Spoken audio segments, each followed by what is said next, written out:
Hi hello ಸ್ನೇಹಿತರೆ, ಎಲ್ಲರಿಗೂ ನಮಸ್ಕಾರ. ನಾವು ಎಂದಿನಂತೆ ಕನ್ನಡ ಸಾಹಿತ್ಯ ಚರಿತ್ರೆ ರಂಶ್ರೀ ಮುಗುಳಿಯವ್ರದ್ದು ಆಲ್ರೆಡಿ ಈಗ ಮೂರನೇ ಅಧ್ಯಾಯದಲ್ಲಿ ಅಂದರೆ ಪಂಪಯುಗದಲ್ಲಿ ಇದ್ದೀವಿ. ಅದರಲ್ಲಿ ಈಗ ಆಲ್ರೆಡಿ 9 ಮತ್ತು 9ನೇ ಪ್ರಕರಣ ಮುಗಿದಿದೆ. ಈಗ 10ನೇ ಪ್ರಕರಣ ಬಂದುಬಿಟ್ಟು ರತ್ನತ್ರಯರು. ಈ ಮುಂಚೆ ಇನ್ನೂ ಯಾರು ನಮ್ಮ ಕ್ಲಾಸ್ ನೀವು ನೋಡ್ಕೊಂಡಿಲ್ಲ ನೋಡ್ಕೊಳ್ಳಿ. ಮತ್ತು ಇನ್ನೂ ಯಾರು ನಮ್ಮ ಚಾನಲ್ನ ಸಬ್ಸ್ಕ್ರೈಬ್ ಮಾಡಿಲ್ಲ ಅದನ್ನೂ ಸಬ್ಸ್ಕ್ರೈಬ್ ಮಾಡ್ಕೊಳ್ಳಿ. ಮತ್ತು ಯಾರು ನಿಮ್ಮ ಫ್ರೆಂಡ್ಸು PCPSI ಪ್ರಿಪೇರ್ ಆಗ್ತಿದ್ರೆ ಅವ್ರ ಚಾನಲ್ನ ಶೇರ್ ಮಾಡಿ. ಯಾಕಂದರೆ ನಾವು PCPSI ಕ್ವಶನ್ ಪೇಪರ್ ಬಿಡಿಸ್ತೀವಿ ಮತ್ತು ಅಗತ್ಯವಾದ ಮಾಹಿತಿನ ಅದರಲ್ಲಿ ನೀಡ್ತಾ ಇರ್ತೀವಿ. ಅದಕ್ಕೋಸ್ಕರ ನಿಮ್ಮ ಫ್ರೆಂಡ್ಸ್ ಕೂಡ ಶೇರ್ ಮಾಡಿ. ಈಗ ಬನ್ನಿ, ಈಗ ಪಂಪಯುಗದಲ್ಲಿ 3ನೇ ಅಧ್ಯಾಯ ಇದು ಪಂಪಯುಗ ಕನ್ನಡ ಸಾಹಿತ್ಯ ಚರಿತ್ರೆಯಲ್ಲಿ. ಅದರಲ್ಲಿ ಪ್ರಕರಣ 10 ರತ್ನತ್ರಯರು ನೋಡೋಣ ಇವತ್ತು. ಬನ್ನಿ ವಾಚನ ಮಾಡ್ಕೊಂಡು ಹೋಗೋಣ. ಪ್ರಕರಣ 10 ರತ್ನತ್ರಯರು. ಪಂಪಯುಗದಲ್ಲಿಯ ಗ್ರಂಥಗಳು ಎಣಿಕೆಗೆ ಸ್ವಲ್ಪವಾದರೂ ಗುಣಗಣನೆಗೆ ಮೇಲಾಗಿವೆ. ಸಾಧಾರಣ ಗುಣವಿದ್ದಲ್ಲಿಯೂ ಒಂದು ಪ್ರೌಢ ಹಾಗೂ ಸ್ಥಿರವಾದ ಕಾವ್ಯ ಪರಂಪರೆಯ ಸಂಸ್ಕಾರವು ತೇಜಸ್ಸು ಹೊರಹೊಮ್ಮಿದೆ. ವೈವಿಧ್ಯವು ತಲೆದೋರಿದೆ. ಚಾರಿತ್ರಿಕವಾದ ಕ್ರಮದಿಂದ ಅವುಗಳ ಗುಣದೋಷ ವಿಮರ್ಶೆ ಈಗ ಪ್ರಸ್ತುತವಾದ್ದು.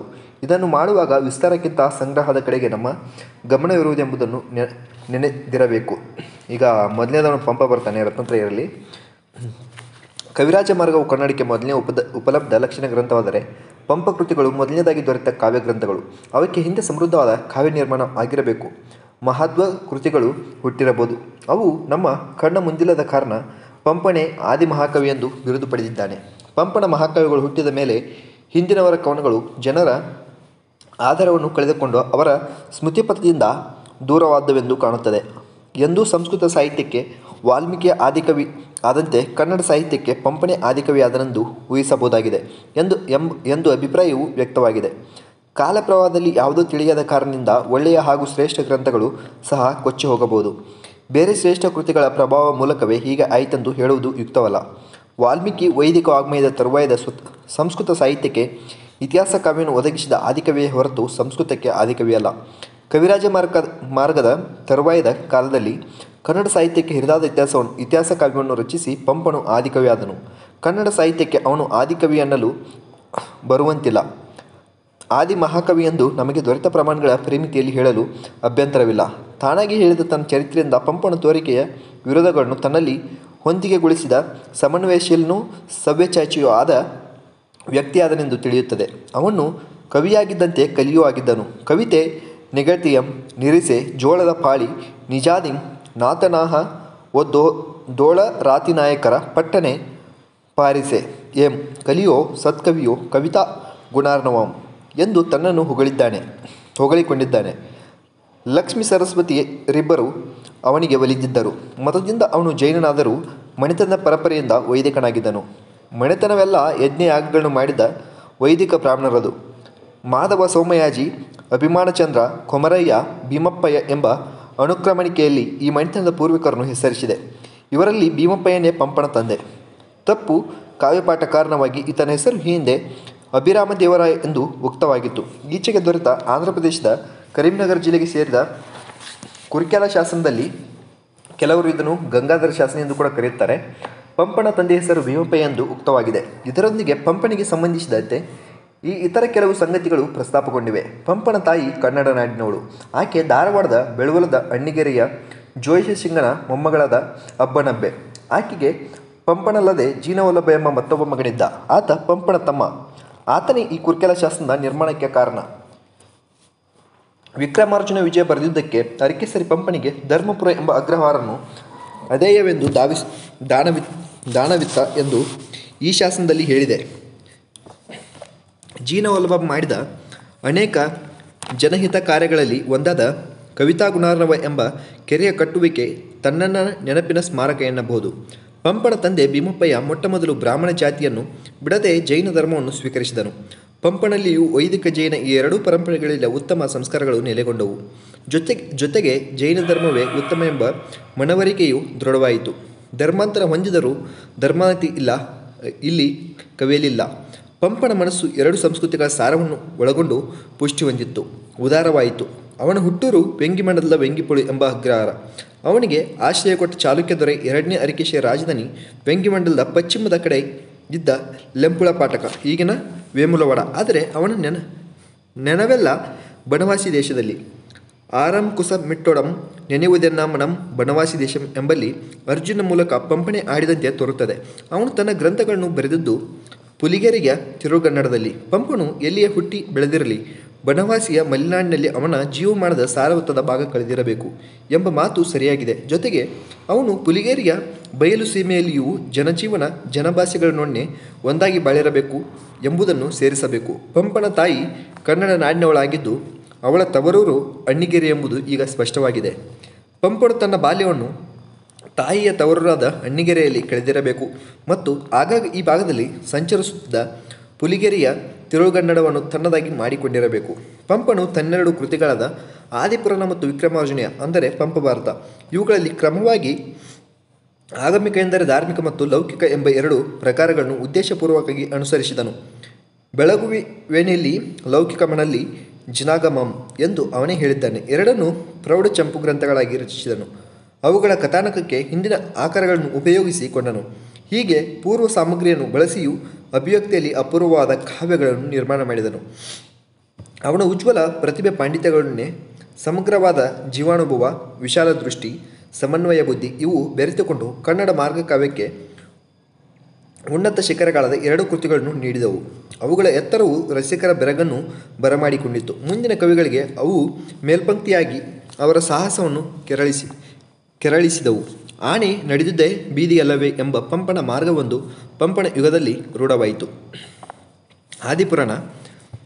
ಆದಿಪುರಾಣವು ಪಂಪನ ಆದಿಕೃತಿ. ಸುಮಾರು 40ರ ವಯಸ್ಸಿನಲ್ಲಿ ಅವನು ಪಡೆದ ವಿದ್ವತ್ ವಿವೇಕಗಳ ಪ್ರತೀಕವಾದ ಕೃತಿ. ಈ ಗ್ರಂಥದ ಪೀಠಿಕಾ ಭಾಗದಲ್ಲಿ ತನ್ನ ಆಕಾರಗಳನ್ನು ಹೇಳಿದ್ದಾನೆ. ಅದರಲ್ಲಿ ಮುಖ್ಯವಾದುದು ಜೀನ ಸೇರಾಚಾರ್ಯನ ಸಂಸ್ಕೃತ ಪೂರ್ವಪುರಾಣ. ಅಲ್ಲಿಯ ಮೊದಲನೇ ತೀರ್ಥಂಕರನ ವಿಸ್ತಾರವಾದ ಚರಿತ್ರೆ ಇಲ್ಲಿಯ ವಿಷಯವಾಗಿದೆ. ಮತನಿಷ್ಠೆಯಿಂದ ತನ್ನ ಕೈಗಳನ್ನು ತಾನೇ ಕಟ್ಟಿಕೊಂಡು ಪಂಪನು ಆಕಾರವನ್ನು ಯಥಾವತ್ತಾಗಿ ಅನುಸರಿಸಿದ್ದಾನೆ. ಕಥಾವಸ್ತು, ಕಥನಕ್ರಮ, ಭಾವಸಂಪತ್ತಿ, ಮತೀಯ ತತ್ವಬೋಧೆ ಈ ಎಲ್ಲದರಲ್ಲಿಯೂ ಆದಿಪುರಾಣವು ಪೂರ್ವಪುರಾಣಕ್ಕೆ ಋಣಿಯಾಗಿದೆ. ಇಷ್ಟು ಪರತಂತ್ರವಾದರೂ ಗ್ರಥನ ಕೌಶಲ್ಯದಿಂದ ಒಟ್ಟಿನಲ್ಲಿ ಅದು ಸ್ವತಂತ್ರ ಕಳೆಯನ್ನು ಪಡೆದಿರುತ್ತದೆ. ಎರಡೂ ಜೈನ ಪುರಾಣಗಳು, ಎರಡರಲ್ಲಿಯೂ ಕಾವ್ಯಸತ್ವವಿದೆ. ಆದರೆ ಪೂರ್ವಪುರಾಣದಲ್ಲಿ ಕಾವ್ಯಕ್ಕಿಂತ ಪುರಾಣ ದೃಷ್ಟಿ ಹೆಚ್ಚಾಗಿದೆ. ಆದಿಪುರಾಣದಲ್ಲಿ ಪುರಾಣಕ್ಕಿಂತ ಕಾವ್ಯ ದೃಷ್ಟಿ ಹೆಚ್ಚಾಗಿ ಫಲಿಸಿದೆ. ಒಂದು ಸರಳವಾದ ಪದ್ಯಕಾವ್ಯ, ಇನ್ನೊಂದು ಪ್ರೌಢವಾದ ಚಂಪು ಕಾವ್ಯ. ಒಂದರಲ್ಲಿ ಅತಿ ವಿಸ್ತಾರ, ಇನ್ನೊಂದರಲ್ಲಿ ಮಾಯವಾಗಿದೆ. ಸಂಗ್ರಹ ದೃಷ್ಟಿ ಬಹುಮಟ್ಟಿಗೆ ಕಂಡುಬಂದಿದೆ. ಆದಿಪುರಾಣದಲ್ಲಿ ಅನೇಕ ಭವ ಇಲ್ಲವೇ ಜನ್ಮಗಳ ಮುಸೆಯಲ್ಲಿ ಅನುಭವ ಕುದಿಕೊಂಡು ಭೋಗದಿಂದ ತ್ಯಾಗಕ್ಕೆ ತೆರಳಿ ಕೊನೆಯ ಜನ್ಮದಲ್ಲಿ ವೈರಾಗ್ಯ ಪರಿಣಿತಿಯಿಂದ ತಪೋನಿರತನಾಗಿ ಮುಕ್ತಿಯನ್ನು ಕೇವಲ ಜ್ಞಾನವನ್ನು ಪಡೆದು ಮೊದಲನೇ ತೀರ್ಥಂಕರ ಆದಿದೇವನಾಥನ ಮನುಜನ ಜನ್ಮಯಾತ್ರೆಯ ಪರಮಸಿದ್ಧಿಯ ಕಥೆ ಇದೆ. ಇದರ ಭವ್ಯತೆಯನ್ನು ಸಮ್ಯಕ್ತವನ್ನು ಅರಿತು ಆತ್ಮೀಕರಿಸಿಕೊಂಡು ಕಾಲತ್ರಯವನ್ನು ನಿಲುಕುವ ಕಲ್ಪನೆಯ ಕುಂಚಿನಿಂದ ಪಂಪನು ಇದನ್ನು ಚಿತ್ರಿಸಿದ್ದಾನೆ. ಇಲ್ಲಿಯೇ ಅವನ ಗುಣವಿಶೇಷವಿದೆ. ನೆಗಳ್ದ ಪುರಾಣ ದೊಳರಿವುದು ಧರ್ಮಮುಂ ಎಂದು ಪಂಪನು ಮಾಡಿದ ಘೋಷಣೆ ಬಹುಮಟ್ಟಿಗೆ ಸಾರ್ಥಕವಾಗಿದೆ. ಸನ್ನಿವೇಶ ರಚನೆ, ಪಾತ್ರ ನಿರೂಪಣೆ, ಮತ ವಿವರಣೆಗಳಲ್ಲಿ ಕಾವ್ಯಧರ್ಮ ಮತ್ತು ಧರ್ಮಗಳ ಸಮನ್ವಯವನ್ನು ಸಾಧಿಸಲಾಗಿದೆ. ಆದರೂ 16ನೇ ಯಶಸ್ಸು ದೊರೆತಿಲ್ಲ. ಪ್ರೌಢ ಕಾವ್ಯ ರಚನೆಯ ಪ್ರಥಮಾವೇಶದಲ್ಲಿ ಸಂಸ್ಕೃತ ಪಾಂಡಿತ್ಯದ ಪ್ರದರ್ಶನ, ನೀರಸವಾದ ವಿವರಣೆಗಳು ತಲೆದೋರಿವೆ. ಇವಕ್ಕೆ ಮಹಾಬಲ ರಾಜನ ಓಲಗದಲ್ಲಿ ನಡೆದ ತಾತ್ವಿಕ ವಿವಾದವೊಂದು ಒಳ್ಳೆಯ ನಿದರ್ಶನ. ಮೂಲದಲ್ಲಿಯ ಈ ಭಾಗವನ್ನು ಸಂಗ್ರಹಿಸುವಲ್ಲಿ ಕವಿಯ ರಸದೃಷ್ಟಿ ಫಲಿಸಿದಂತೆ ವಿದ್ವತಿ ಮೆರೆದಿದೆ. ಚಾರ್ವಾಕ ದರ್ಶನದ ಸಾರವು ಬಾಳ್ವಿ ನಮೀಂದ್ರಿ ಯವರ್ಗ ದಿಚ್ಚಯಂ ಸಲೀಸ್ ಬಸಂತದೋಳ್ ಕಳಿಕೆ ಗರ್ಚಿದ್ ಕೋಗಿಲೆಯಂತೆ ಬಿಚ್ಚತಂ ನಲಿಯುವುದು ಎಂಬಲ್ಲಿ ಸೊಗಸಾಗಿ ಬಂದಿದೆ. ಆದರೆ ಮುಂದಿನ ವಚನದಲ್ಲಿ ಬಂದಿರುವ ವಿಜ್ಞಾನವಾದ ನಿರೂಪಣೆ ಅವಿದ್ವತ್ತತೆಯಿಂದ ಕೂಡಿದೆ. ಒಂದೊಂದು ತನ್ನ ಹಿಂದಿನ ಭೋಗಗಳಲ್ಲಿ ಭೋಗದ ತರತಮ ಸೋಪಾನಗಳನ್ನೇ ಏರುತ್ತಾ ಪ್ರೇಮ ದರ್ಶನದಲ್ಲಿ ಮುಂದುವರಿಯುತ್ತಾ ನಡೆದಿರುವ ಪುರದೇವನ ಚರಿತ್ರೆಯಲ್ಲಿ ಅಲ್ಲಲ್ಲಿ ಚಲುವಾದ ರಸಸ್ಥಾನಗಳಿರುತ್ತವೆ. ಎಲ್ಲಕ್ಕಿಂತ ಹೆಚ್ಚು ರಮ್ಯವಾದ್ದು ಕೊನೆಯ ಜನ್ಮದಲ್ಲಿ ಸುಖದ ತುದಿಯಲ್ಲಿರುವಾಗ ಅವನು ವೈರಾಗ್ಯ ಹೊಂದಿದ ಸನ್ನಿವೇಶ. ಅದೇ ನೀಲಾಂಜನೇಯ ನೃತ್ಯ ಪ್ರಸಂಗ. ಇಲ್ಲಿ ಕಾವ್ಯ ಧರ್ಮ ಮತ್ತು ಧರ್ಮಗಳು ಪಡೆದ ಸಮನ್ವಯವು ಸಂಪೂರ್ಣವಾಗಿದೆ. ಆ ಅಮರನಾರ್ತಕ್ಯ ರೂಪು ಬೆಡಗುಗಳ ಮತ್ತು ಕುಣಿತದ ವರ್ಣನೆಯಲ್ಲಿ ಪಂಪನ ಕಲ್ಪನಾಶಕ್ತಿ ಕಾರಂಜಿಯಂತೆ ಪದ್ಯದಲ್ಲಿ ಪುಟ್ಟಿದಿದೆ. ಭೋಗದ ಅತಿಶಯವು ವೈರಾಗ್ಯದ ಅತಿಶಯಕ್ಕೆ ಕಾರಣವಾಯಿತು ಎಂಬುದನ್ನು ಈ ಸನ್ನಿವೇಶ ಸೂಚಿಸುತ್ತದೆ. ಕೋಟಿ ತೆರಿ ದಿಂದ ಮೆಸೆವಿ ನಾಟಕಮಂ ತೊರೆ ಮಾಂಡ ಲಿಲ್ಲಳ್ ಬಗೆಯೋಳ್ ನಾಟು ವಿನಮಮರಿ ಸಂಸ್ಕೃತಿ ನಾಟಕ ಮುಮ ನೆನಗೆ ನೆರೆಯೇ ತೋರಿದಳಿಗಳ್. ಈ ಭಾಗವು ಅರ್ಥಪೂರ್ಣವಾಗಿದೆ. ಪೂರ್ವ ಪುರಾಣದಲ್ಲಿಯ ಈ ಸಂದರ್ಭವನ್ನು ಆದಿ ಪುರಾಣದ ರಸದೃಷ್ಟಿಯೊಡನೆ ಹೋಲಿಸಿ ನೋಡಿದರೆ ಪಂಪನ ಅಪೂರ್ವ ಪ್ರತಿಭೆಯನ್ನು ಮನಗಾಣಬಹುದು. ಒಂದರಲ್ಲಿ ಪ್ರಾಚೀನ ಪುರಾಣದ ಸಾಂಪ್ರದಾಯಿಕ ಬೋಧನೆ ಇದ್ದರೆ ಇನ್ನೊಂದರಲ್ಲಿ ಮಾರ್ಗಕಾವ್ಯದ ರಸಪೂರ್ತಿ ಇದೆ. ಆದಿಪುರಾಣದ ಕಥಾವಸ್ತುವಿಗೆ ಅನುಗುಣವಾಗಿ ಪಾತ್ರ ರಚನೆ ವ್ಯಾಪಕವಾಗಿದೆ. ಆದಿನಾಥನ ವಿಷಯದಲ್ಲಿ ಅದು ರೂಢವಾದ ಅರ್ಥದಲ್ಲಿ ಪಾತ್ರ ರಚನೆಯೇ ಅಲ್ಲವೆನ್ನಬಹುದು. ಜನ್ಮದಿಂದ ಜನ್ಮಕ್ಕೆ ಬೆಳೆಯುತ್ತಾ ಬಂದ ಜೀವನದ ಜನ್ಮಯಾತ್ರೆ ಅದು. ಮಾನವನು ಆತ್ಮವಿಕಾಸದಿಂದ ದೇವಣದ ಕಥೆಯದು. ಈ ಆದರ್ಶ ಸಿದ್ಧಿ ಗೃಹೀತವಾದದ್ದಾದರೂ ಸಾಂಪ್ರದಾಯಿಕ ರೀತಿಯಲ್ಲಿಯೂ ಸಾಂಕೇತಿಕವಾದ ಸಾರ್ವತ್ರಿಕವಾದ ಒಂದು ಬಗೆಯ ಕ್ರಮವಿದೆ, ಸಾಧನೆ ಇದೆ, ವಿಕಾಸವಿದೆ. ಒಂದೊಂದು ಜನ್ಮದ ಚರಿತ್ರೆಯನ್ನು ಮಾತ್ರ ನೋಡಿದರೆ ಸಹ ಲಲಿತಾಂಗ, ಸ್ವಯಂಪ್ರಭೆಯರ ಅತೃಪ್ತ ಭೋಗ, ಪ್ರಣಯ ವಿರಹಗಳು, ವಜ್ರಜಂಗ ಶ್ರೀಮತಿಯವರ ಭೋಗತೃಪ್ತಿ, ಸಹಮರಣಗಳು ಉತ್ಕಟ ರಸಚಿತ್ರಗಳಾಗಿ ಬಂದಿವೆ. ಇಲ್ಲಿಯ ಮಾನವತೆ ಬರಲಿರುವ ಆದಿನಾಥನ ದಿವ್ಯತೆಗೆ ಸಮ್ಯಕ್ತ ಸಿದ್ಧಿಗೆ ಸುಂದರವಾದ ಹಿನ್ನೆಲೆಯನ್ನು ಒದಗಿಸಿರುತ್ತದೆ.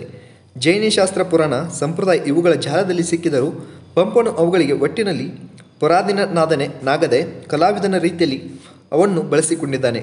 ತೀರ್ಥಂಕನ ಅಗತಕ ಪುರದೇವರ ಪಂಚಕಲ್ಯಾಣ ಇಲ್ಲವೇ ಜೀವನದ 5 ಘಟ್ಟಗಳನ್ನು ಅವನು ನಿರೂಪಿಸಿದವರಲ್ಲಿ ಶುಷ್ಕಶಾಸ್ತ್ರವಿಲ್ಲ. ಶಾಸ್ತ್ರವನ್ನು ಒಳಗೊಂಡು ಅದನ್ನು ಮೀರಿದ ಕಲಾಮಹಿಮೆ ಇದೆ. ಪರಿನಿಷ್ಕ್ರಮಣ ಕಲ್ಯಾಣ ಸಂದರ್ಭವು ಇದಕ್ಕೆ ಉತ್ತಮ ನಿದರ್ಶನ. ಆದಿಪುರಾಣದ ಇತರ ಪಾತ್ರಗಳಲ್ಲಿ ಆದಿನಾಥನ ಮಕ್ಕಳಾದ ಭರತ ಚಕ್ರವರ್ತಿ ಮತ್ತು ಬಾಹುಬಲಿ ಇವರನ್ನು ನೆನೆಯುವುದೇ ಅವಶ್ಯ. ಈ ಕಾವ್ಯದ ಉತ್ತರ ಭಾಗದ ಒಂದು ಆಶ್ವಾಸದಲ್ಲಿ ಮಾತ್ರ ಈ ಚಿತ್ರಣವು ಬಂದಿದ್ದರೂ ಅದರ ಮಹತ್ವವು ಹೆಚ್ಚಿನದಾಗಿದೆ. ಆಧ್ಯಾತ್ಮಿಕ ಸಿದ್ಧಿ ಸಾಧನೆಗಳ ಒಂದು ಮುಖವು ಆದಿನಾಥನ ಚರಿತ್ರೆಯಲ್ಲಿ ತೋರಿದ್ದರೆ ಇನ್ನೊಂದು ಮುಖವು ಅವನ ಮಕ್ಕಳಾದ ಭರತ ಬಾಹುಬಲಿಗಳ ಚರಿತ್ರೆಯಲ್ಲಿ ತೋರಿ ಕಥೆಗೆ ಸಮಗ್ರತೆ ಉಂಟಾಗಿದೆ. ಆದಿನಾಥನ ಜನ್ಮಾವಳಿಯ ಕಥೆಗಳಲ್ಲಿ ಭೋಗದ ನಿರಾಸವನ್ನು ನೋಡಿದೆವು. ಇನ್ನು ವಿಭವದ ನಿಷ್ಫಲತೆಯನ್ನು ಅವನ ಹಿರಿಯ ಮಗನು ಪ್ರಥಮ ಚಕ್ರವರ್ತಿಯೂ ಆದ ಭರತನ ವೃತ್ತಾಂತದಲ್ಲಿ ನೋಡಬೇಕಾಗಿದೆ. ತುಸು ಬೇರೆಯಾಗಿ ಹೇಳುವುದಾದರೆ ಆದಿನಾಥನ ಕಥೆಯಲ್ಲಿ ಕಾಮತ್ಯಾಗ, ಭರತನ ಕಥೆಯಲ್ಲಿ ಅಹಂಕಾರ ತ್ಯಾಗ ಇವು ಸಮ್ಯಕ್ತ ಸಿದ್ಧಿಗೆ ಪೂರ್ವಭಾವಿಗಳೆಂದು ತೋರಿಸಲಾಗಿದೆ. ದಿಗ್ವಿಜಯಕ್ಕೆ ಹೊರಟ ಭರತಚಕ್ರಿ ಹೋದಲ್ಲಿ ಗೆಲುವು ಹೊಂದಿ ಉಬ್ಬಿ ಹೋಗುತ್ತಾನೆ. ತನ್ನ ಗೆಲುವಿನ ಶಾಸನವನ್ನು ವೃಷಭಾಚಲದಲ್ಲಿ ಬರೆಯಿಸಬೇಕೇ ಎನ್ನಲು ಅಲ್ಲಿ ತನ್ನ ಹಿಂದಿನ ಅನೇಕ ಚಕ್ರಿಗಳು ಬರೆಸಿದ ಆತ್ಮಪ್ರಶಂಸೆಯನ್ನು ನೋಡಿದನು. ಅಂಥವನೊಯ್ಯನೆ ನೋಡಿ ಸೋರ್ದುದು ಕೊಳಗೊಂಡು ಗರ್ವರಸಂ ಅದು ಅವನ ಅಹಂಕಾರಕ್ಕೆ ಮೊದಲೇ ಆಘಾತ. ಆಮೇಲೆ ಊರಿಗೆ ಮರಳಿ ಬಂದಾಗ ರಾಜಧಾನಿಯ ಬಾಗಿಲಲ್ಲಿ ಅವನ ಚಕ್ರರತ್ನವು ನಿಂತು ಅವನ ತಮ್ಮಂದಿರೇ ಅವನು ಅಧಿರಾಜನೆಂದು ಒಪ್ಪಿಕೊಳ್ಳುವುದಿಲ್ಲವೆಂದು ಸೂಚಿಸಿತು. ಅಣ್ಣ ಹಿರಿಯನೆಂದು ಮನ್ನಿಸಬಹುದು, ಅವನಿಗೆ ಹಾಳೆಂದು ಯಾಕಿರುವುದು ಎಂದು 100 ಜನ ತಮ್ಮಂದಿರ ವಿರಕ್ತಿಯಿಂದ ತಂದೆಯ ಬಳಿಗೆ ತಪಸ್ಸಿಗೆ ಹೋದರು. ಬಾಹುಬಲಿ ಮನೆಯಲಿಲ್ಲ. ಅಣ್ಣನೆಂದು ಗೌರವಿಸಬಹುದು, ಆದರೆ ತನಗಿಂತ ಶೂರನೆಂದಲ್ಲ ಎಂಬುದು ಅವನ ವಾದ. ಪಿರಿಯಣ್ಣಂಗೆರವುಗೂದೆ ಪರಿಭವವೇ ಕೀಳಿ ನೆತ್ತಿಯೋಳ್ ಬಾಳ ನಿರ್ನೆರ ಮುರೆ ಛಲದಿನ್ನೆ ರಗಿಸ ಲಿರೆ ಬರದಂಗೆ ರಘು ವೆರಕ ಮಂಜ ಮೇಯ್ತಲೆ ಸಂಗರಣಿಕ ಶದೊಳೆಮ್ಮ ದಂ ನೀನೇ ಖಾಣೈ ಎಂದು ಬಾಹುಬಲಿ ಹೇಳಿ ಕಳುಹಿಸುತ್ತಾನೆ. ಕೊನೆಗೆ ದೃಷ್ಟಿಯುದ್ಧದಿಂದ ತೊಟ್ಟು ಮಲ್ಲಯುದ್ಧದವರೆಗೆ ಇಬ್ಬರು ಹೋರಾಡಲು ಬಾಹುಬಲಿಯೇ ಗೆಲ್ಲುತ್ತಾನೆ. ವಿಶ್ವವಿಜಯಿಯಾದ ಭರತನ ಅಹಂಕಾರಕ್ಕೆ ಇದು ವಜ್ರಾಘಾತ. ಆದರೆ ಸೋಜಿಗವೆಂದರೆ ತನ್ನ ಗೆಲುವಿನಿಂದ ಉಬ್ಬಿ ಹೋಗದ ಅಣ್ಣನ ರಾಜ್ಯದಾಸೆಗೆ ಮತ್ತು ಅಹಂಕಾರಕ್ಕೆ ತಾನೇ ಹೇಸಿ ಬಾಹುಬಲಿ ವೈರಾಗ್ಯ ತಾಳುತ್ತಾನೆ, ತಪಸ್ಸಿಗೆ ಹೋಗುತ್ತಾನೆ. ಈ ಉದಾತ್ತ ತ್ಯಾಗದ ಪರಿಣಾಮವು ಭರತನ ಮೇಲೆ ತೀವ್ರವಾಗಿ ಆಗುತ್ತದೆ. ಮುಂದೆ ಕೆಲಕಾಲ ಧರ್ಮದಿಂದ ರಾಜ್ಯವನ್ನಾಳಿ ಅವನು ಯತಿದೀಕ್ಷೆಯನ್ನು ತಾಳುತ್ತಾನೆ. ಈ ಸನ್ನಿವೇಶದಲ್ಲಿ ಮೂಲವನ್ನು ಅನುಸರಿಸಿ ಪಂಪನು ಮಾಡಿದ ಸ್ವಭಾವ ಚಿತ್ರಣವು ಅವನ ವಿಶಾಲ ಮನದ ಸಂಸ್ಕೃತಿಗೂ ಉನ್ನತ ಪ್ರತಿಭೆಗೂ ಸಾಕ್ಷಿಯಾಗಿರುತ್ತದೆ. ಆದಿಪುರಾಣವು ಕನ್ನಡದಲ್ಲಿ ಮೊದಲನೆಯ ಜೈನ ಪುರಾಣವು ಹೇಗೆ ಎಂಬುದನ್ನು ಹೇಳಲಾರೆವು. ಶ್ರೀವಿಜಯನ ಚಂದ್ರಪ್ರಭ ಪುರಾಣ ಯಾವ ಕಾಲದ್ದೆಂಬುದು ನಮಗೆ ತಿಳಿದಿಲ್ಲ, ಅದು ಉಪಲಬ್ಧವಾಗಿಲ್ಲ. 1ನೇ ಗುಣವರ್ಮನ ಹರಿವಂಶ ಮುಂದಿನ ನೇಮಿನಾಥ ಪುರಾಣಗಳಂತೆ ಇದ್ದಿರಬಹುದು. ಸದ್ಯಕ್ಕೆ ಆದಿಪುರಾಣವು ಉಪಲಬ್ಧವಾದ ಮೊದಲನೇ ಜೈನ ಪುರಾಣವೆಂದು, ತರುವಾಯದ ಪುರಾಣಗಳಿಗೆ ಒಂದು ಹೆದ್ದಾರಿಯನ್ನು ಹಾಕಿಕೊಟ್ಟ ಗ್ರಂಥವೆಂದು ಭಾವಿಸಬಹುದು. ಇದರಲ್ಲಿ ಜೈನ ಎಂಬ ಸ್ವರೂಪವು ಸ್ಪಷ್ಟವಾಗಿರುವಂತೆ ವಿಶ್ವವ್ಯಾಪಿ ಎಂಬ ಸತ್ವವು ಹುದುಗಿಕೊಂಡಿದೆ. ಪಂಪ ಹೇಳಿದಂತೆ ಕಾವ್ಯಧರ್ಮ, ಧರ್ಮ ಇವುಗಳ ಸಮನ್ವಯ ಇದರಲ್ಲಿ ಬಹುಶಃ ಸಾಧಿಸಿದೆ. ಇಲ್ಲಿ ಧರ್ಮ ಎಂಬ ಸಾಮಾನ್ಯ ಪದದಲ್ಲಿ ಮತಧರ್ಮ ಮತ್ತು ವಿಶ್ವಧರ್ಮ ಎರಡೂ ಸೇರಿಕೊಂಡಿವೆ. ಶಾಸ್ತ್ರ ಜಡವಾದ ಭಾಗ ಸಂಸ್ಕೃತ ಶಬ್ದಾಡಂಬರದ ಭಾಗಗಳನ್ನು ಕಡೆಗಣಿಸಿದರೆ ಅದು ಉತ್ತಮ ಕಾವ್ಯವೆಂಬುದು ನಿಜ. ಆದಿಪುರಾಣದ ಕೆಲವು ನಿರಸವಾದ ಸಂಗತಿಗಳನ್ನು ವಿವರಗಳನ್ನು ಬಿಟ್ಟರೆ ಅದೊಂದು ಉತ್ತಮ ಕಾವ್ಯವಾಗುತ್ತದೆ ಎಂಬ ಅಭಿಪ್ರಾಯವನ್ನು ಕಾವ್ಯಕಲಾ ದೃಷ್ಟಿಯಿಂದ ಪಂಪ ಭಾರತಕ್ಕೆ ಹೋಗಿ ಕೈಯಾಗಿ ನಿಲ್ಲಲಾರದು. ಆತನ ಆದಿಪುರಾಣ ಬಹು ವಿಷಯಗಳಲ್ಲಿ ಅನೇಕ ಕಾರಣಗಳಿಂದ, ಆದರೆ ಭವ್ಯತೆಯ ದೃಷ್ಟಿಯಿಂದ ಮಾತ್ರ ಆದಿಪುರಾಣ ಒಂದೆರಡು ಸನ್ನಿವೇಶಗಳಲ್ಲಿ ಭಾರತಕ್ಕೂ ಮಿಗಿಲಾಗಿ ಮಹೋನ್ನತವಾಗಿದೆ ಎಂಬುದನ್ನು ಗಮನಿಸಬೇಕು. ಪಂಪನ ಕೃತಿಗಳೆರಡನ್ನು ಹೋಲಿಸಲಾಗಿ ಆದಿಪುರಾಣವು ಕೆಲವು ಅಂಶಗಳಲ್ಲಿ ಮಾತ್ರ ಉತ್ತರ ಕಾವ್ಯ, ಬಹುಶಃ ಎಲ್ಲ ಅಂಶಗಳತ್ತ ಉತ್ತಮ ಕಾವ್ಯವಾದ ಪಂಪ ಭಾರತವು ಮುಂದೆ ಸೃಷ್ಟಿಯಾಯಿತೆಂಬುದನ್ನು ನೆನೆದಿರಬೇಕು. ಈಗ ನೆಕ್ಸ್ಟ್ ಪಂಪ ಭಾರತ. ಇಷ್ಟೊತ್ತು ಆದಿಪುರಾಣ ಆಯ್ತು, ಈಗ ಇದು ಇಷ್ಟೊತ್ತು ಓದಿದ್ದು. ಇನ್ನು ನೆಕ್ಸ್ಟ್ ಬಂದು ಇದು ಪಂಪ ಭಾರತ ಮತ್ತು ಅಥವಾ ವಿಕ್ರಮಾರ್ಜುನ ವಿಜಯ ಅಂತ ಕರೀತಾರೆ ಇದಕ್ಕೆ. ಇದು ಕೆಳಗೆ ಇದೆ ನೋಡಿ, ನೆಕ್ಸ್ಟ್ ನೋಡ್ಕೊಂಡು ಹೋಗೋಣ. ವಿಕ್ರಮಾರ್ಜುನ ವಿಜಯ ಅಥವಾ ಪಂಪ ಭಾರತ ಇದು ಪಂಪನಿ ಎರಡನೇ ಮತ್ತು ಹಿರಿಯ ಕೃತಿ. ಆದಿಪುರಾಣದಲ್ಲಿ ಜೀನಾಗಮನವನ್ನು ಬೆಳಗಿದ ಕವಿ ಇದರಲ್ಲಿ ಲೌಕಿಕವನ್ನು ಬೆಳಗುವನೆಂದು ಹೇಳಿದ್ದಾನೆ. ಇದು 6 ತಿಂಗಳಲ್ಲಿ, ಆದಿಪುರಾಣವು 3 ತಿಂಗಳಲ್ಲಿ ಸಮಾಪ್ತಿಯಾಯಿತೆನ್ನುತ್ತಾನೆ. ಒಂದೇ ವರ್ಷದಲ್ಲಿ ಇವೆರಡು ಆಯಾ ಅವಧಿಯಲ್ಲಿ ಮುಗಿದಿರಬೇಕೆಂದು ತೋರುವಂತಿದೆ. ಆದರೆ ಈ ಎರಡೂ ಗ್ರಂಥಗಳ ಶೈಲಿಯನ್ನು ಹೋಲಿಸಿದರೆ ಎರಡಕ್ಕೂ ನಡುವೆ ತಕ್ಕಮಟ್ಟಿನ ಕಾಲ ಕಳೆದಿರಬೇಕೆಂದು ಚೆನ್ನಾಗಿ ಗೊತ್ತಾಗುತ್ತದೆ. ಶೈಲಿ ಪ್ರಮಾಣ ಸರಿಯಾದರೂ ನಿರ್ದಿಷ್ಟವಲ್ಲ. ಮನುಷ್ಯ ಸ್ವಭಾವದ ವಿವಿಧ ಅಂಗಗಳ ಗಾಢ ಪರಿಜ್ಞಾನ, ವಾಸ್ತವ ಇಲ್ಲವೇ ಲೌಕಿಕ ಜೀವನ ಪ್ರಜ್ಞೆ ಒಟ್ಟಿನಲ್ಲಿ ತೋರಿರುವ ಪರಿಪಾಕ, ವಿವೇಕ ಇವನ್ನು ನೆನೆದರೆ ಆದಿಪುರಾಣದ ತರುವಾಯ ಹಲವು ವರ್ಷಗಳ ಕಾಲವು ಸಂದ ಮೇಲೆ ಪಂಪನು ಭಾರತವನ್ನು ರಚಿಸಿರಬಹುದೆಂದು ಊಹಿಸಬಹುದು. ಅದರ ಅಚಿಂತ್ಯ ಪ್ರತಿಭೆಯ ಆಳವನ್ನು ಯಾರೂ ಅರಿಯಬಲ್ಲರು? ಆದಿಪುರಾಣದಲ್ಲಿ ತೋರಿರುವ ಧರ್ಮದೃಷ್ಟಿ, ಆದಿನಾಥನ ಜನ್ಮಯಾತ್ರೆಯ ಸಮ್ಯಕ್ತ ಕಲ್ಪನೆ, ತಾತ್ವಿಕತೆಗಳು 40ರ ವಯಸ್ಸಿಗೆ ಸಾಮಾನ್ಯವಾಗಿ ಸಾಧ್ಯವೇ?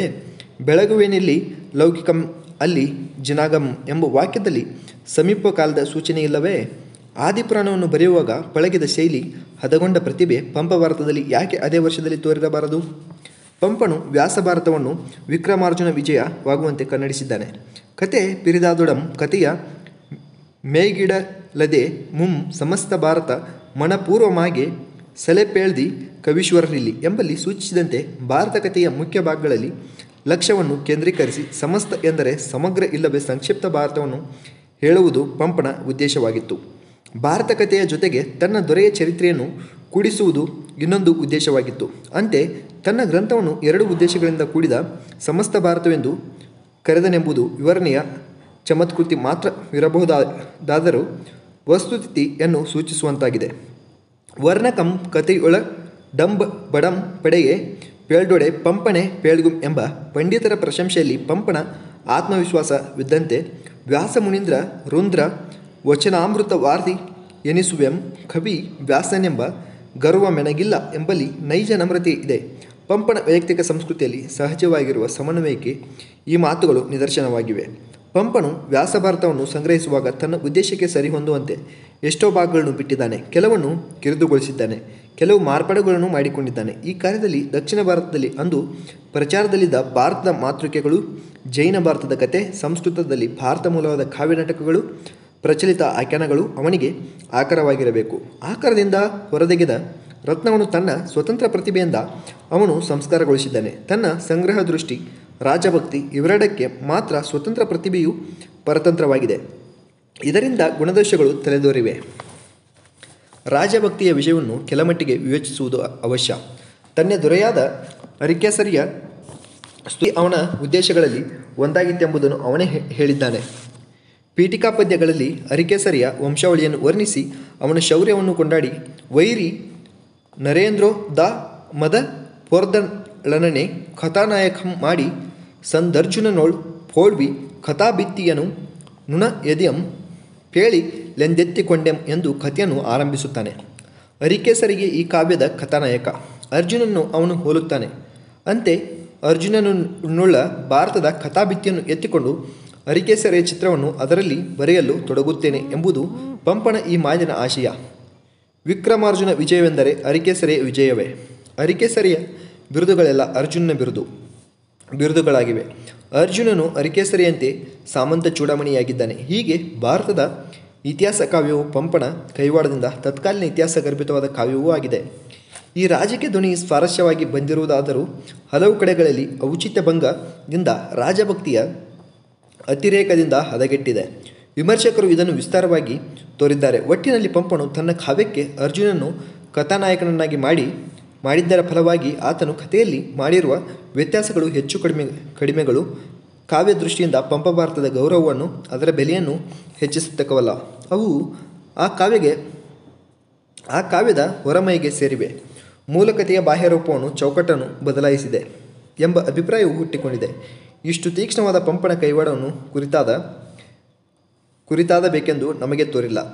ಅರಿಕೇಸರಿ ಅರ್ಜುನರ ಅಭ್ಯದದಿಂದಲೂ ಕಥಾನಾಯಕನ ವ್ಯತ್ಯಾಸದಿಂದಲೂ ಅಭಾಸಗಳು ಅನೌಚಿತ್ಯಗಳು ಉಂಟಾಗಿವೆ. ಜೊತೆಗೆ ಅರ್ಥಸ್ವಾರಸ್ಯವೂ ಉಂಟಾಗಿದೆ. ಮಹಾಭಾರತದ ಮುಖ್ಯ ಕಥೆ ಸಾಗುವಂತೆ ಸಾಗುತ್ತದೆ. ಹೆಜ್ಜೆ ಹೆಜ್ಜೆಗೆ ಪಂಪನ ಅರಿಕೇಸರಿ ಭಕ್ತಿಯಿಂದ ಅದು ಕೃತಕ ಕಥಾನಕವಾಗುವುದಿಲ್ಲ ಎಂಬುದನ್ನು ಗಮನಿಸಬೇಕು. ಪಂಪನು ತನ್ನ ಭಾರತದಲ್ಲಿ ಮಾಡಿಕೊಂಡ ಮುಖ್ಯ ವ್ಯತ್ಯಾಸಗಳಲ್ಲಿ ಅರ್ಜುನನ ನಾಯಕತ್ವದೊಡನೆ ಸುಭದ್ರೆಗೆ ತೋರಿದ ಪ್ರಾಶಸ್ತ್ಯವೂ ಒಂದು. ಇದು ಸ್ವಾಭಾವಿಕವಾದರೂ ಇದರ ಪರಿಣಾಮವಾಗಿ ದ್ರೌಪದಿಯ ಸ್ಥಾನವು ಸಂದಿಗ್ಧವಾಯಿತು. ವ್ಯಾಸ ಭಾರತದಲ್ಲಿ ಅವಳಿಗೆ ಪತಿಗಳೈವರು. ಇದು ಸರಿಯಲ್ಲವೆಂದು ಅರ್ಜುನನೊಬ್ಬನಿಗೆ ಪಂಪನು ಅವಳನ್ನು ಮದುವೆ ಮಾಡಿಸಿದ್ದಾನೆ. ಜೈನ ಭಾರತದ ವರ್ಚಸ್ಸಿನಿಂದ ಈ ಮಾರ್ಪಾಡು ಆಗಿರಬಹುದು. ಸಮಾಜ ಪದ್ಧತಿಯಲ್ಲಿಯ ವ್ಯತ್ಯಾಸಕ್ಕೆ ಅನುಸರಿಸಿ ಲೌಕಿಕವಾದ ತನ್ನ ಕಥೆಯಲ್ಲಿ ಈ ವ್ಯತ್ಯಾಸವನ್ನು ಮಾಡಿದನೆಂಬ ಸೂಚನೆಯ ವಿಚಾರಣೀಯವಾಗಿದೆ. ಆದರೆ ಇಬ್ಬರು ಹೆಣ್ಣಂದಿರ ನಡುವೆ ಸಿಕ್ಕು ಗೊಂದಲಗೊಂಡ ಗಂಡನಂತೆ ಅರ್ಜುನ ಮತ್ತು ಪಂಪ ಇವರ ಸ್ಥಿತಿಯಾಗಿದೆ. ದ್ಯೂತ ಪ್ರಸಂಗದಲ್ಲಿ ಅವಮಾನ ಹೊಂದಿ ಭಾರತ ಯುದ್ಧಕ್ಕೆ ಕಾರಣಳಾದವಳು ದ್ರೌಪದಿ. ಇದುವೇ ಮಹಾಭಾರತ ಕಾದಿಯಾಯಿತು. ಅಬ್ಜದಳಾಕ್ಷಿ ಪೇಳ ಸಾಮಾನ್ಯಮೇ ಭಗಿಯಂ ಭವತ್ಕೇಶ ಪಾಶ ಪ್ರಪಂಚಂ ಎಂದು ಭೀಮನು ಅವಳ ಮಹತ್ವವನ್ನು ಬಣ್ಣಿಸುತ್ತಾನೆ. ಆದರೆ ಯುದ್ಧದಲ್ಲಿ ಗೆದ್ದ ಮೇಲೆ ಪಟ್ಟಮಹಿಷಿ ಆಗುವವಳು ದ್ರೌಪದಿಯಲ್ಲ, ಸುಭದ್ರೆ. ಅಂತೆ ಮೊದಲಿಂದ ಕಡೆಯ ತನಕ ಪಾಂಡವರನ್ನೇ ಪಡಬಾರದ ಕಷ್ಟವನ್ನು ಅನುಭವಿಸಿದವಳು ದ್ರೌಪದಿ.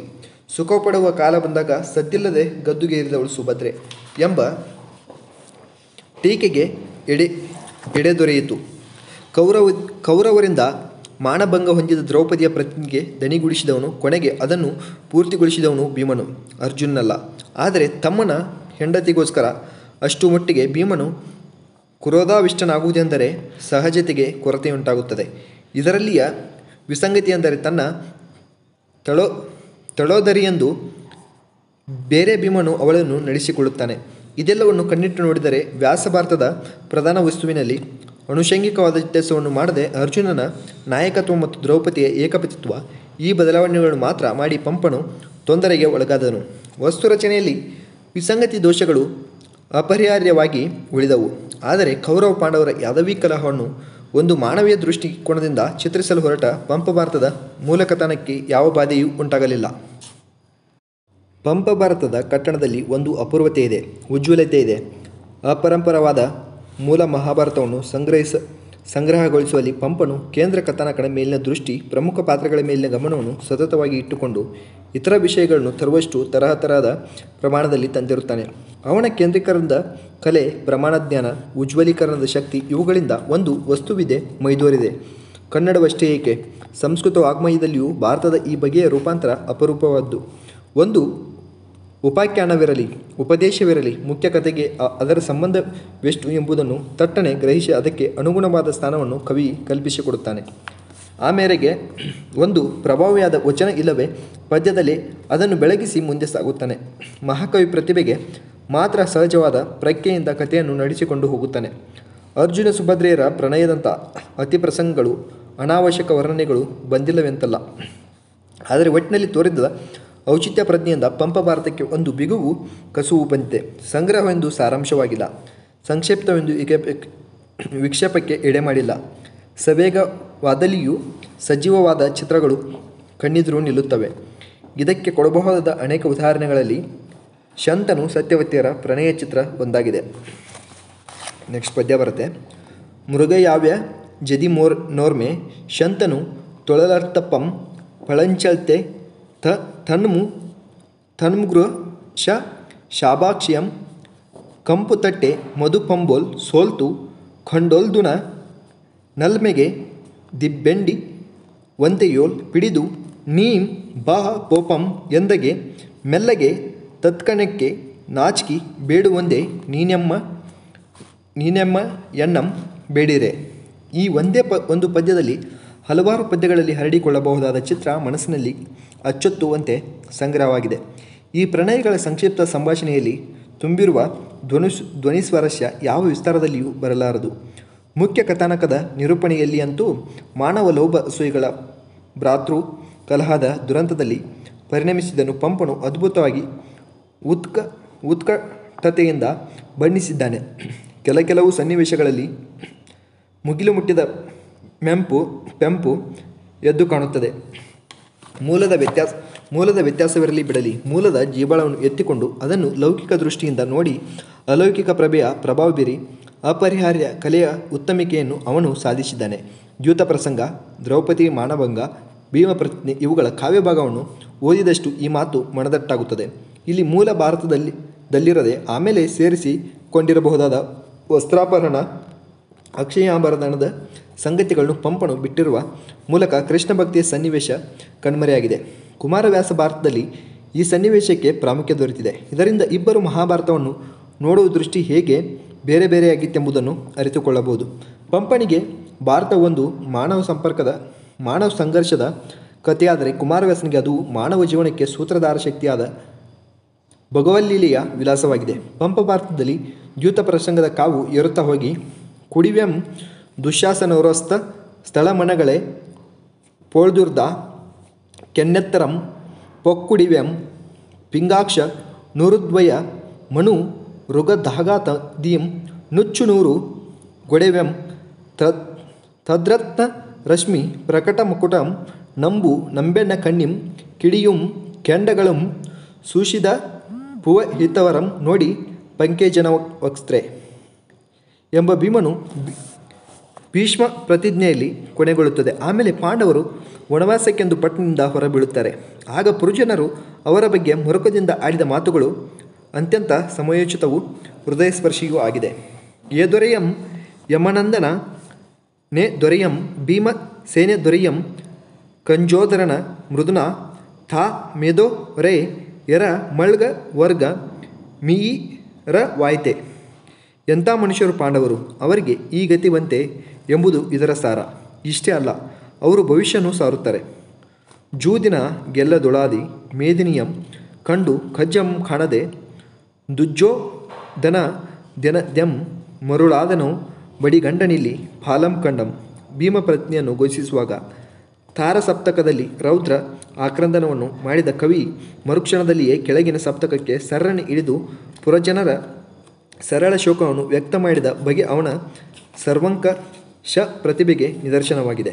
ಪಾಂಡವರ ವನವಾಸ, ಕೃಷ್ಣ ಸಂಧಾನ, ಭಾರತ ಯುದ್ಧ ಪ್ರಾರಂಭ, ಭೀಷ್ಮರ ಸೇನಾಪತಿ ಪಟ್ಟ, ಕರ್ಣನ ಸ್ವಾಭಿಮಾನ, ದುರ್ಯೋಧನನ ಛಲ ಪ್ರಸಂಗ ಈ ಮೊದಲಾದ ಅನೇಕ ಸಂದರ್ಭಗಳಲ್ಲಿ ಉಜ್ವಲ ಸನ್ನಿವೇಶ ನಿರ್ಮಾಣದ ಶಕ್ತಿಯನ್ನು ಪಂಪನು ಪ್ರಕಟಗೊಳಿಸಿದ್ದಾನೆ. ಇದನ್ನು ನೋಡಿದರೆ ವಿಕ್ರಮಾರ್ಜುನ ವಿಜಯವು ಕನ್ನಡಿಯಲ್ಲಿ ಚಿಕ್ಕದಾಗಿ ಬಿದ್ದ ವ್ಯಾಸ ಭಾರತದ ನೆರಳಲ್ಲ, ಅಲ್ಲಿಯ ಚಿನ್ನವನ್ನು ಶೋಧಿಸಿ ತಂದು ಹೊಸದಾಗಿ ಎರಕವೊಯ್ದು ಒಪ್ಪವಿಟ್ಟು ನಿಲ್ಲಿಸಿದ ಪುತ್ಥಳಿ ಅದು ಎಂಬ ವಿಮರ್ಶೆಯ ಸತ್ಯತೆ ಪ್ರತೀತವಾಗುತ್ತದೆ. ಅವನು ಚಿತ್ರಿಸಿದ ಪಾತ್ರಗಳು ಅನೇಕ ಭಾರತ ಕಾಲದ ಕತ್ತಲೆಗವಿಯಿಂದ ಅವರೆಲ್ಲ ಎದ್ದು ಹೊರಬರುತ್ತಾರೆ. ಪಂಪನ ಪ್ರತಿ ಬೆಳಕಿನಲ್ಲಿ ಹೊಳೆದು ಜೀವಂತವಾಗಿ ತೋರುತ್ತಾರೆ. ಕೆಲವರು ಮೂಲಕ್ಕಿಂತ ಬೇರೆಯಾದ ಕಳೆಯಲ್ಲಿ ಕಾಣಿಸುತ್ತಾರೆ. ಚಲದೋಳ್ ದುರ್ಯೋಧನಂ, ನನ್ನಿಯೋಳ್ ಇನತನಯಂ, ಗಂಡಿನೋಳ್ ಭೀಮಸೇನಂ ಎಂದು ಮುಂತಾಗಿ ತಾನು ಚಿತ್ರಿಸಿದ ವ್ಯಕ್ತಿಗಳ ಪ್ರಧಾನ ಗುಣಗಳನ್ನು ಪಂಪನು ಕೊನೆಯಲ್ಲಿ ಹೇಳಿದ್ದಾನೆ. ಆ ಗುಣಗಳು ಅವರಲ್ಲಿ ಪ್ರಧಾನವಾಗಿದ್ದರೂ ಅವರು ಆಯಾ ಗುಣದ ಬೊಂಬೆಗಳಲ್ಲ, ಜೀವಂತ ವ್ಯಕ್ತಿಗಳು ಎಂಬುದನ್ನು ಅವನು ಅರಿತಿದ್ದಾನೆ. ಅಲ್ಲದೆ ಅವನ ಅನೋನ್ಯ ಸಂಬಂಧಗಳಲ್ಲಿಯ ರಾಗದ್ವೇಷಗಳನ್ನು, ಸೂಕ್ಷ್ಮ ಸಂಚಲನಗಳನ್ನು, ತಿಕ್ಕಾಟ ಕೂಗಾಟಗಳನ್ನು ಆಳವಾಗಿ ಗ್ರಹಿಸಿದ್ದಾನೆ. ಯಾವ ಸಂದರ್ಭದಲ್ಲಿ ಯಾರ ನಡೆನುಡಿ ಹೇಗಿರಬಹುದೆಂದು ಒಂದು ತೂಕ ತಿಳಿವು ಅವನಿಗೆ ಸಹಜವಾಗಿಯೇ ಬಂದುಬಿಟ್ಟಿದೆ. ಆದ್ದರಿಂದಲೇ ಅವನ ಪಾತ್ರಪೋಷಣೆ ಸಜೀವವೂ ಸಮರ್ಪಕವೂ ಆಗಿರುತ್ತದೆ. ಮುಖ್ಯವಾಗಿ ಕಥಾನಾಯಕನಾದ ಅರ್ಜುನ, ಪ್ರತಿಕಾರಶೂರನಾದ ಭೀಮ, ಛಲವಂತನಾದ ದುರ್ಯೋಧನ, ನನ್ನೀಕಾರನಾದ ಕರ್ಣ ಇವರನ್ನು ಅವನು ಸಂಪೂರ್ಣವಾಗಿ ಚಿತ್ರಿಸಿದ್ದಾನೆ. ದುರ್ಯೋಧನನ ವಿಷಯದಲ್ಲಿ ಮೂಲದಲ್ಲಿ ಕಾಣದೊರೆಯದ ಉದಾತ್ತೀಕರಣವಾಗಿದೆ ಎಂದು ವಿಮರ್ಶಕನು ಕಂಡು ಹಿಡಿದಿದ್ದಾರೆ. ಇದರಲ್ಲಿ ಸತ್ಯಾಂಶವಿದೆ. ಆದರೆ ಇಲ್ಲಿಯ ದುರ್ಯೋಧನ ಮಹಾತ್ಮನೂ ಅಲ್ಲ, ಧೀರೋತ್ತಾರನೂ ಅಲ್ಲ. ಅವನು ಮದಮತ್ಸರ ಲೋಭಗಳಿಂದ ಕೂಡಿದ ರಾಜಸ ವ್ಯಕ್ತಿ. ಆದರೆ ಸತ್ಯಾಂಶವುಳ್ಳ ವೀರಧೀರ ಪರಿಸ್ಥಿತಿಯೊಡನೆ ಬೆಳೆದ ವ್ಯಕ್ತಿ ಎಂಬುದು ಪಂಪನ ದುರ್ಯೋಧನ ಪರಿಕಲ್ಪನೆ ಎಂಬುದು ನಮ್ಮ ಅಭಿಪ್ರಾಯವಾಗಿದೆ. ದುರ್ಯೋಧನ ತರುವಾಯ ಕರ್ಣನ ಪಾತ್ರವನ್ನು ಪಂಪನು ಪರಿಣಾಮಕಾರವಾಗಿ ಚಿತ್ರಿಸಿದ್ದಾನೆ. ಪಂಪನ ಮನಸ್ಸನ್ನು ಕರ್ಣನು ಸೆಳೆದಷ್ಟು ದುರ್ಯೋಧನನು ಸೆಳೆದಿಲ್ಲ ಎಂಬ ಅಭಿಪ್ರಾಯ ಉಂಟಾಗಲು ಅವಕಾಶವಿದೆ. ಸತ್ಯ ತ್ಯಾಗಗಳಿಂದ ಕೂಡಿ ಆದರ್ಶ ವೀರನಾದ ಕರ್ಣನು ಸತ್ಕುಲದಲ್ಲಿ ಹುಟ್ಟಿಯೂ ಹೀನ ಕುಲಜನೆಂಬ ಹೀನಾಯಕ್ಕೆ ಗುರಿಯಾಗಿ ಪಟ್ಟಪಾಡು ಕರುಳಿರಿಯುವಂಥದ್ದು. ಕರ್ಣ ಚರಿತ್ರೆಯಲ್ಲಿ ಒಂದು ಪ್ರಭಾವಿಯಾದ ದುರಂತವಿದೆ. ಅದನ್ನು ಪಂಪನು ಎತ್ತಿ ತೋರಿದ್ದಾನೆ. ಕರ್ಣನ ಪಡಿ ಮಾತಿನೋಳ್ ಪುಜಿದು ಕರ್ಣ ರಸಾಯ್ತ ನಮಲ್ತೆ ಭಾರತಂ ಎಂದು ಕೊನೆಗೆ ಕೊರಳು ಬಿದ್ದು ಕೈಬಾರಿಸಿದ್ದಾನೆ.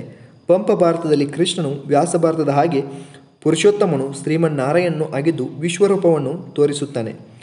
ಪಾಂಡವ ಪಕ್ಷಪಾತವನ್ನು ತೋರುತ್ತಾನೆ. ಅರ್ಜುನನ ಪರಮ ಮಿತ್ರನಾಗಿರುತ್ತಾನೆ. ಆದರೆ ಪರಮಾತ್ಮ ಎಂಬ ಸ್ವರೂಪಕ್ಕಿಂತ ಸತ್ಪಕ್ಷಕ್ಕೆ ಸಹಾಯಕನಾದ ಶೂರ ಮತ್ತು ಚತುರ ಮುತ್ಸದ್ದಿ ಎಂಬ ಅವನ ವ್ಯಕ್ತಿತ್ವದ ಅಂಗ ಇಲ್ಲಿ ಹೆಚ್ಚಾಗಿ ಎದ್ದು ಕಾಣುತ್ತದೆ. ಪಂಪನ ಶೈಲಿ ವರ್ಣನೆಗಳಲ್ಲಿ ಹಿತಮಿತ ಮೃದುವಚನ, ಕಿರಿದರೋಳ್ ಪಿರಿದು, ರಸಧ್ವನಿ ಪ್ರಣವತೆ, ದೇಶಿ ಔಚಿತ್ಯ ಮತ್ತು ಸಂಪತ್ತಿ, ನಾದ ಸೂಕ್ಷ್ಮತೆ ಮುಂತಾದ ಗುಣಗಳನ್ನು ಕಾಣುತ್ತೇವೆ. ಪ್ರಸನ್ನ ಗಂಭೀರ ವಚನ ರಚನ ಚತುರ ಎಂದು ಅವನು ತನ್ನ ಬಿರುದನ್ನು ಸಾರಿದ್ದಾನೆ. ಗಂಭೀರ ಎಂಬುದು ನಿಜವಾದರೂ ಪ್ರಸನ್ನ ಎಂಬುದು ಅವನ ಶೈಲಿಯ ಸಂತತ ಲಕ್ಷಣವೆಂದು ತೋರುವುದಿಲ್ಲ. ಅವನ ಬಿಗುವಿನಲ್ಲಿಯೂ ಕೊಂಕಿನಲ್ಲಿಯೂ ಮಾತು ತೊಡರಾಗುವುದುಂಟು. ಬಗೆ ಹೊಸ ತಪ್ಪುದಾಗಿ ಮೃದು ಬಂದ ದೊಳೊಂದುವುದು, ಒಂದಿ ದೇಸಿಯೋಳ್ ಪುಗುವುದು, ಹೊಕ್ಕು ಮಾರ್ಗದೊಳೆ ತಳದೊಡೆ ಕಾವ್ಯ ಬಂದ ಮಪ್ಪುಗುಂ ಎಂಬ ಅವನ ಶೈಲಿಯ ಪ್ರಕ್ರಿಯೆ ಅವನ ಕೃತಿಗಳಿಗೆ ಅನ್ವಯಿಸುತ್ತದೆ. ದೇಸಿ ಮಾರ್ಗಗಳ ಸುಂದರ ಸಮನೆಯು ಒಟ್ಟಿನಲ್ಲಿ ಫಲಿಸಿದೆ.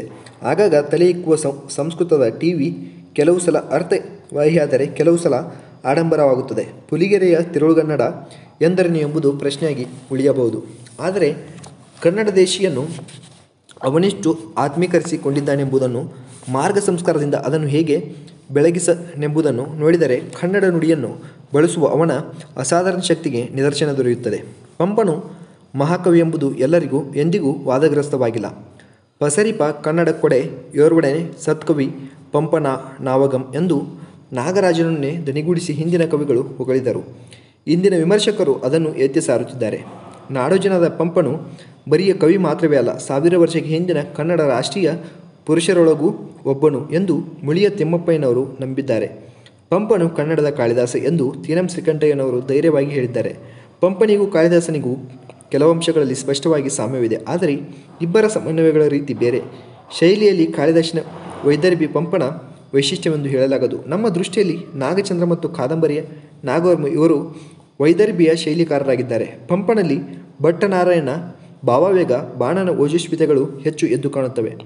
ಪಂಪನ ಜೀವನ, ವ್ಯಕ್ತಿತ್ವ, ಅವನ ಕೃತಿಗಳು, ಅವನ ಪ್ರತಿಭೆಯ ಸ್ವರೂಪ ಈ ಮುಂತಾದ ವಿಷಯಗಳನ್ನು ಕುರಿತು ಹಳೆಯ ಮತ್ತು ಹೊಸ ಸಮೀಕ್ಷೆಗಳಿಂದ ವಿಶ್ಲೇಷಣೆ ನಡೆದಿದೆ. ಅದರಲ್ಲಿ ವಾದಗ್ರಸ್ತವಾದ ಅಂಶಗಳು ಸೇರಿವೆ. ಅವುಗಳಿಗೆ ಉಂಟಾದ ಪ್ರತಿಕ್ರಿಯೆಗಳು ಪ್ರಕಟವಾಗಿವೆ. ಅವನ್ನೆಲ್ಲ ಸಾರಾಂಶ ರೂಪದಲ್ಲಿ ಯಾದರೂ ಇಲ್ಲಿ ಅಡಕಗೊಳಿಸುವುದಾಗಲಿ ಅವುಗಳ ವಿವೇಚನೆಯನ್ನು ಇಲ್ಲಿ ಮಾಡುವುದಾಗಲಿ ವಿಸ್ತಾರ ಭಯದಿಂದ ಸಾಧ್ಯವಿಲ್ಲ.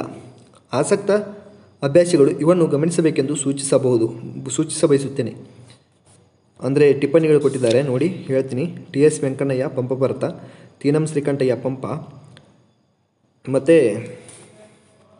ಜೀನಸೇನ ಪೂರ್ವಪುರಾಣ ಅಥವಾ ಸಪ್ತದಶ ಪರ್ವ, ತೀನಂ ಶ್ರೀಕಂಠಯ್ಯ ಪಂಪ, ಮತ್ತು KV Puttappa ಪಂಪನಲ್ಲಿ ಭವ್ಯತೆ, Tinam Srikantaiah Pampa, TS Venkannaiah Pampa Bharat, TS Venkannaiah Pampa Bharat, ಮತ್ತು ತೀನಂ ಶ್ರೀಕಂಠಯ್ಯ ಪಂಪ, ರಂಗಶ್ರೀ ಮುಗುಳಿ ರನ್ನನ ಕೃತಿರತ್ನ, ತೀನಂ ಶ್ರೀಕಂಠಯ್ಯ ಪಂಪ ಪುರಾಣ, ಮುಳಿಯ ತಿಮ್ಮಪ್ಪಯ್ಯ ಪಂಪ ಮಹಾಕವಿ, ತೀನಂ ಶ್ರೀಕಂಠಯ್ಯ ಪಂಪ ಪುರಾಣ 64, 18ನೇದು ಪಂಪ ಒಂದು ಅಧ್ಯಯನ, ಬೆಂಗಳೂರು ವಿಶ್ವವಿದ್ಯಾಲಯ ಪ್ರಕಟಣೆ. ಇಷ್ಟು ಕೊಟ್ಟಿದ್ದಾರೆ.